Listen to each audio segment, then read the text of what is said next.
Dusome icete cya mbere Yohana yanditse igice cya 2 umurongo wa 16 havuga ngo kuko ikiri mu isi cyose ari ibyifuzo by'umubiri n'ibyifuzo by'amaso n'ubwibone bw'ubu bugingo bitanduruka kuri data wa twese ariko byanduruka mu isi. Aha Petero yariko yandikira bene data bari mu ishengero bari mu nzu y'Imana, aravuga ngo ndabandikiye bana bato. Si ukuvuga ko yari karandikira abana batoya batazi ubwenge, abana bato mu kwizera nibo yashaka kuvuga, abana bato.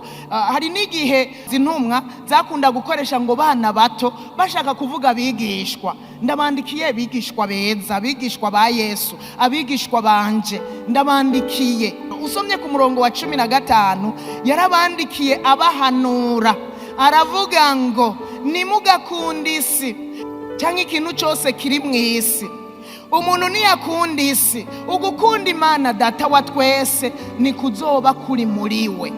Iyi ni impanuro yabahaye, nimugakunda isi, kubera yaramaze gutahura ibiri mu isi, yuko ari ibyifuzo by'umubiri, ibyifuzo by'amaso n'ubwibone bw'ubu bugingo. Arababwira ngo nimugakunda isi nikiri muri ino si, ngo kuko nimwakunda ibiri mu isi, no kuvuga bya byifuzo by'umubiri, by'amaso n'ubwibone bw'ubu bugingo, gukunda Imana data wa twese ni kuzoba kuri muri mwebwe.